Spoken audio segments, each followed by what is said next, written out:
Nous prêchons la sagesse de Dieu, mystérieuse et cachée, que Dieu, avant les siècles, avait destinée pour notre gloire. 1 Corinthiens 2,7.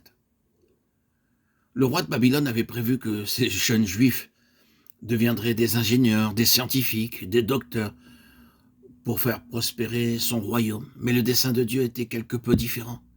Il leur donna la sagesse divine qui les aida à comprendre les choses célestes. Les hommes sages de ce monde ne comprendront jamais le grand honneur de servir Dieu.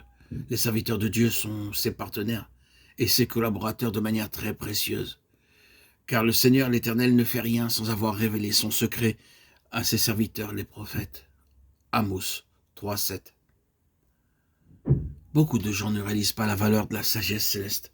Par contre, ils attribuent une grande valeur à la sagesse terrestre. Seul Dieu peut nous donner la sagesse. Ces jeunes hommes ne prièrent même pas pour cela, ils prirent uniquement la résolution de ne pas se souiller. Et ils se satisfaisaient en ne mangeant que de la nourriture simple. Ainsi Dieu leur accorda la sagesse.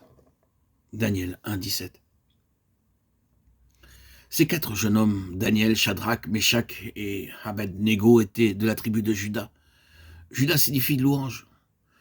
Selon la signification de ce nom, ces 4 hommes continuent à louer et à remercier Dieu pour la nourriture simple. Tout comme ces jeunes hommes, nous devrions aussi apprendre à être contents et reconnaissants. Nous devrions remercier Dieu pour nos épreuves. Si nous faisons cela, il nous donnera la sagesse divine. Acquiert la sagesse et avec tout ce que tu possèdes, acquiert l'intelligence. Proverbe 4,7. La période d'épreuve étant achevée, les 4 hommes furent si bien éprouvés qu'ils répondirent à toutes les questions. Dieu leur accorda du savoir-faire et de la sagesse. Daniel recevait la compréhension des songes et des visions. Nous sommes tous éprouvés en vue de notre ministère futur.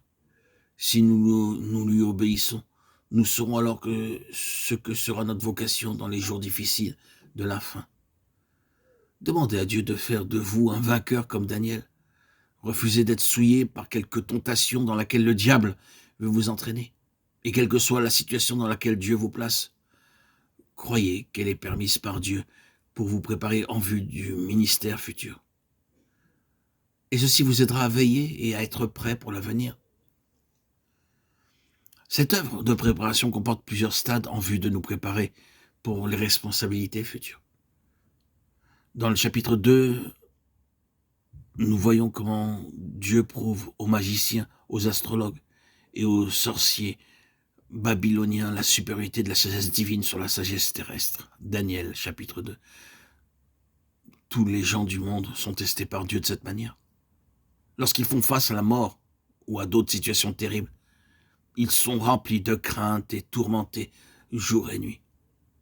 Ce n'est qu'en bénéficiant du véritable salut que vous êtes affranchis de la crainte. Il n'y a pas d'autre façon.